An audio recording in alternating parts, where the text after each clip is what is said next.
Learning today is a cool new skill that is going to help us in our folio, and after today's lesson you'll have all of the skills ready to start your folio task. So what we're doing is we're doing area not just under a function but area between two functions. So we're asked for question 1, we'll get straight into the questions and the theory will come out in the questions. Find the area between f of x is 4 and g of x is x squared. So we're going to start by sketching both functions. Here's our x-axis, here's our y-axis.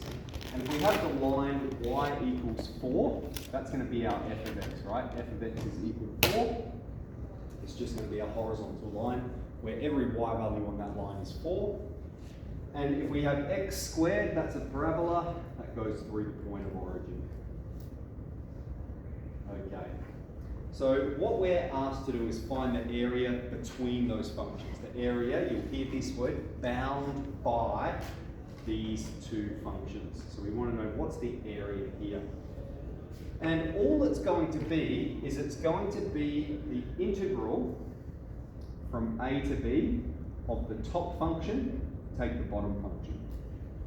All right, that's what it's going to be. And of course, this makes a lot of sense. Okay, this makes a lot of sense where here's a and here's b. This makes a lot of sense because if we were to just do the integral of the top function from a to b, it's going to be this whole region. And if we were to just do the integral from a to b of the bottom function, it's going to be that region. And so if we do the top one, take away the bottom one, we're left with those parts that are left over. So we can think of composite shapes and so forth. Alright, so what our integral expression is going to be for here then is we need to determine these values of a and b. And they are going to occur when the functions meet. That is when x squared is equal to 4. Alright, we'll square root both sides and we get x is plus or minus 2. So the lower boundary is going to be negative 2 and the upper boundary is positive 2. And we're doing the top function, which is 4. Take the bottom function, which is x squared, with regards to x. That's the integral that we're going to perform here. So we'll show you those 4 steps we need for the fundamental theorem of calculus. We need an integral statement. We need the integrand. So we have 4x, take x to the 3 on 3. We need the substitution. And then an answer.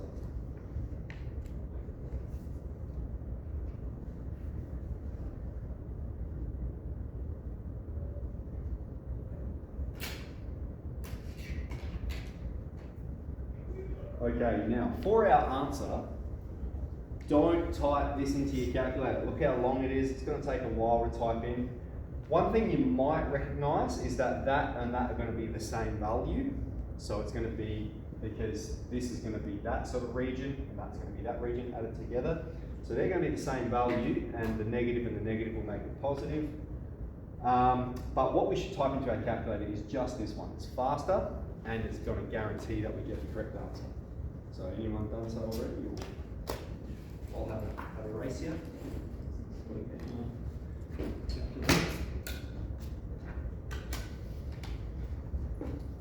32 on 3. Good, I got syntax error. So 32 on 3, and it's an area, so we'll say units squared. We don't have to like go units squared or something. No, rarely. There are some circumstances where they give you a context, so yeah. Alright, good. So that's our first question. Area between functions, just the top function, take the bottom function. Okay, on to number 2. Find the area enclosed by the y-axis, the x-axis, and the function e to the x take away 5. Okay, so again what we're going to need to do is sketch it. So the function is e to the x take away 5. Now if we sketch this function, it's going to look something like this. Alright, and they want us to find the area bound by, enclosed by, the y-axis, the x-axis, and the function. Okay, so that means we're going to be Yep. Does that mean the top function will be 0? Very good, it will be, yep. And we're going to be integrating from 0, from x is 0, all the way up to this point of intersection. Okay, so this root here occurs when e to the x take away 5 is equal to 0. When the y value of that function is equal to 0, we have e to the x is 5, and we have x is ln of 5. So we have the x value where it meets the x-axis.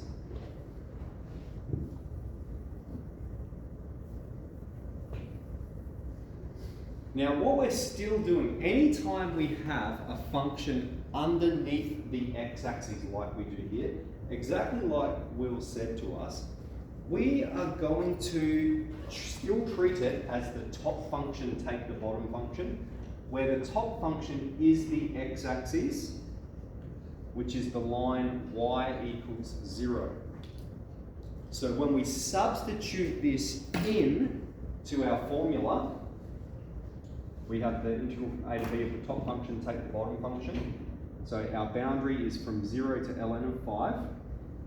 Our top function is going to be 0. And our bottom function is going to be e to the x take away 5. Okay, what this is going to simplify to is any time you're required to find a function under the x-axis, it's just the negative of the function. All right, and that negative you can even think of that as coming out the front here. Okay, the reason we do that is because if you just evaluate this integral by itself, you'll get a negative value, and area cannot be negative. Okay, so we have that negative there to multiply. So let's process this integral. So we'll have our integrand, which will be minus, and we'll have e to the x, integral of e to the x is e to the x, and we'll have take 5x here. That negative can distribute at any stage. I might do it now actually. So we'll have minus e to the x and plus 5. And from 0 to ln 5, we'll sub in. We're going to have minus e to the ln 5 plus 5 ln 5. Take away, and then minus e to the 0 plus 5 times 0. Now be careful whenever we have e's and trig ratios, all right? Some people assume I'm subbing 0 in, therefore that's going to be 0, but it won't always be the case. Especially if we have an e to the 0, we know simplifies to 1. So if we're solving this one exactly, we are going to need to process this a little bit further ourselves. Minus e to the ln 5, that's going to simplify to minus 5. All right, we have 5 ln 5, we won't simplify that. We could raise the 5 to the power here, but we'll just leave it. And then we have take away negative 1, so it's going to become plus 1, and then that part is 0. So our final answer then is going to be 5 ln 5, take away 4, units squared. All right, so that's our number 2.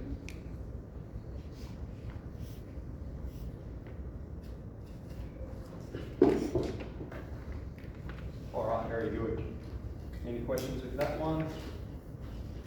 So then we're on to sine x. It says find the area enclosed by the x-axis and sine x over the interval 0 to 2 pi.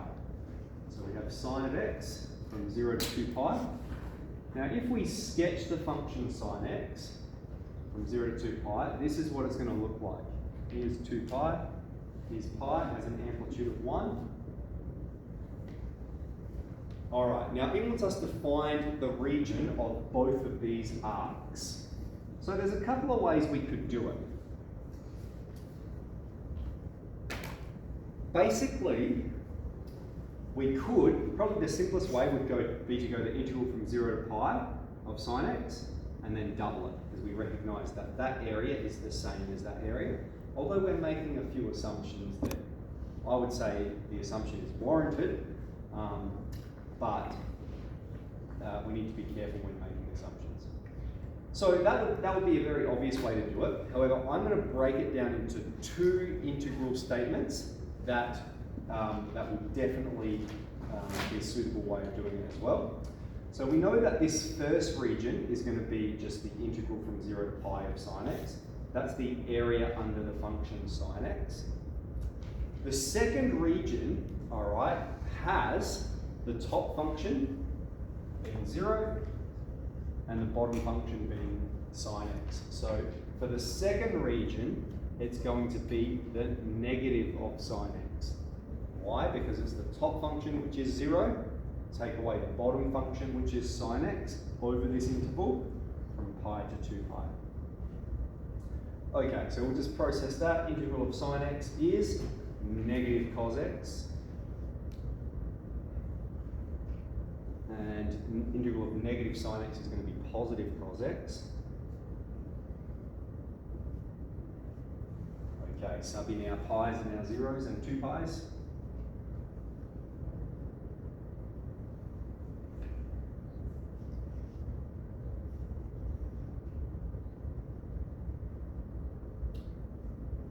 And then here cos 2 pi.